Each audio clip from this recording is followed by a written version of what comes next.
नमस्कार मित्रों, Shukla ji UP 32 channel में आपका स्वागत है। और मित्रों, आज हम बात करेंगे भगवान श्री कृष्ण के अवतार की और जानकर आप ज्ञान प्राप्त करेंगे। और इसी के ऊपर मित्रों हम आज वीडियो बना रहे हैं। जो लोग पहली बार वीडियो को देख रहे हैं वो चैनल को सब्सक्राइब कर लें और जो पहले से जुड़े हुए हैं वो लाइक एवं कमेंट अवश्य करें। मित्रों, जन्माष्टमी का पर्व भगवान श्री कृष्ण के उपलक्ष्य में मनाया जाता है। आज हम आपको भगवान कृष्ण के जन्म से जुड़ी ऐसी अनोखी और रहस्यमयी बातें बताने जा रहे हैं जिनके बारे में शायद ही आपको जानकारी हो। आइए जानते हैं भगवान कृष्ण से जुड़े रहस्य। जन्माष्टमी का त्यौहार देश भर में बहुत ही उत्साह के साथ मनाया जा रहा है। कुछ हिस्सों में और 8 ऐसी चमत्कारी और अनोखी जिन्हें जानकर हैरान हो जाएंगे। आइए जानते हैं कृष्ण से जीवन से जुड़ी खास बातें। चतुर्भुज रूप में देवकी और वासुदेव के सामने हुए प्रकट।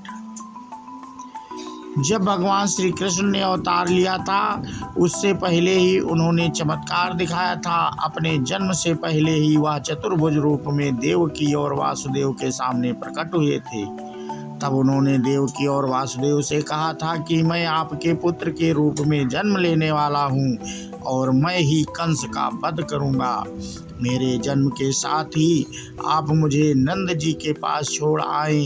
तब वासुदेव और देवकी ने उनसे बालक रूप में प्रकट होने का आग्रह किया और कृष्ण बालक रूप धारण कर माता की गोद में आ गए।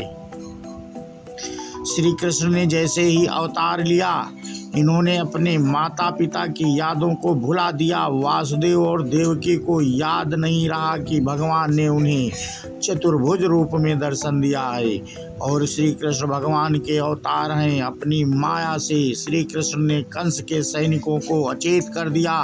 माता देवकी को घोर निंद्रा में सुला दिया। वासुदेव जी श्री कृष्ण की प्रेरणा से अर्धचेतन अवस्था में बाल श्री कृष्ण को लेकर नंदगांव पहुंच गए और वहां नंद राय के पास बालक श्री कृष्ण को सौंप कर वासुदेव जी कंस के कारागृह में लौट आए। लेकिन इन सभी घटनाओं का स्मरण वासुदेव जी को नहीं रहा।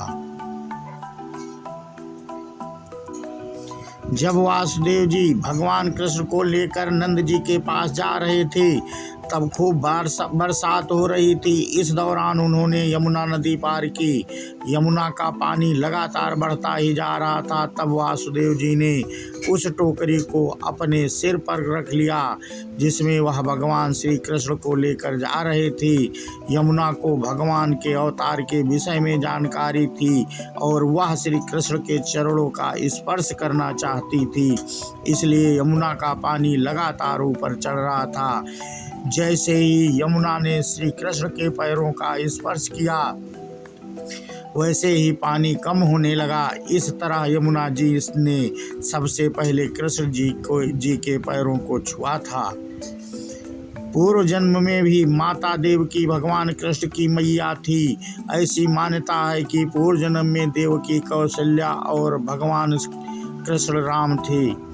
वही द्वापर युग में माता कैकेयी मैया यशोदा थी। दरअसल माता कैकेयी ने भगवान राम को वनवास तो भेज दिया लेकिन बाद में उन्हें इसका बहुत अफसोस हुआ और जब भगवान राम अयोध्या लौट कर आए तो माता कैकेयी ने भगवान राम से कहा कि अगले जन्म में मैं तुम्हारी माता बनूं और मुझे तुम्हारे मातृत्व का सुख मिले। इसलिए भगवान कृष्ण का जन्म तो देवकी से हुआ लेकिन लालन पालन माता यशोदा ने किया और संसार में श्री कृष्ण की मैया के रूप में इन्हें ही लोग जानते थे।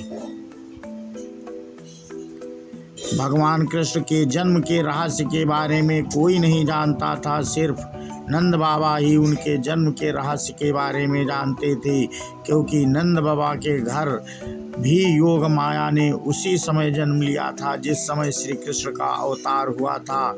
योग माया ने नंद बाबा को श्री कृष्ण के आगमन की सूचना नंद बाबा को दे दी थी और कहा था कि वासुदेव जी के पुत्र को लेकर तुम मुझे वासुदेव जी को सौंप देना। श्री कृष्ण को लेकर नंद बाबा ने जब अपनी कन्या वासुदेव जी को दिया तो उन्हें भी फिर कुछ याद नहीं रहा। जब श्री कृष्ण का जन्म हुआ था उस रात को कई बच्चों का जन्म हुआ था। कंस को जब यह पता चला कि देवकी ने 8वीं संतान को जन्म दिया है और वह बालक नहीं कन्या है तो उसे हैरानी हुई।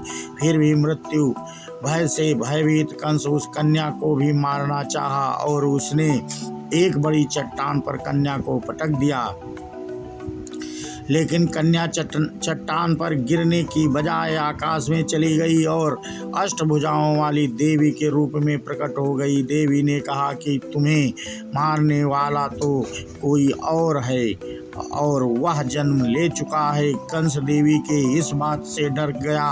कंस ने अपने मायावी राक्षसों को भेजकर श्री कृष्ण के साथ उस रात जन्मे सभी बच्चों को मरवा दिया, लेकिन श्री कृष्ण ने कंस के मृत्यु दूतों को ही यमलोक पहुंचा दिया। श्री कृष्ण के देह त्याग के बाद समुद्र में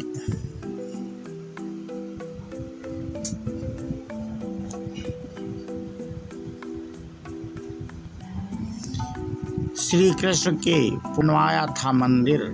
श्री कृष्ण के देह त्याग के बाद समुद्र समा गई। तब पांडवों ने श्री कृष्ण के पोते वज्रनाभ जी को मथुरा का राजा बनाया। राज वज्रनाभ जी ने यहाँ पर श्री कृष्ण की स्मृति में कई मंदिरों का निर्माण करवाया। जन्मभूमि मंदिर में मौजूद है ऊंचा चबूतरा। मथुरा के जन्मभूमि मंदिर में एक ऊंचा चबूतरा है। कहते हैं जिस स्थान पर यह चबूतरा है वहीं पर भगवान श्री कृष्ण का अवतार हुआ था। द्वापर युग में यहीं पर कंस का कारागृह था जिसमें देवकी और वासुदेव जी के कंस ने बंदी बना कर रखा था। तो मित्रों, हम अपना वीडियो यहीं पे समाप्त करते हैं और ये वीडियो आपको कैसा लगा कमेंट करके हमें अवश्य बताएं और जाते जाते मित्रों चैनल को सब्सक्राइब अवश्य कर लें। हम ऐसे ही धार्मिक वीडियो लाते रहते हैं। तो बोलो कृष्ण भगवान की जय हो। राधे राधे मित्रों। जय हिंद, जय भारत, वंदे मातरम।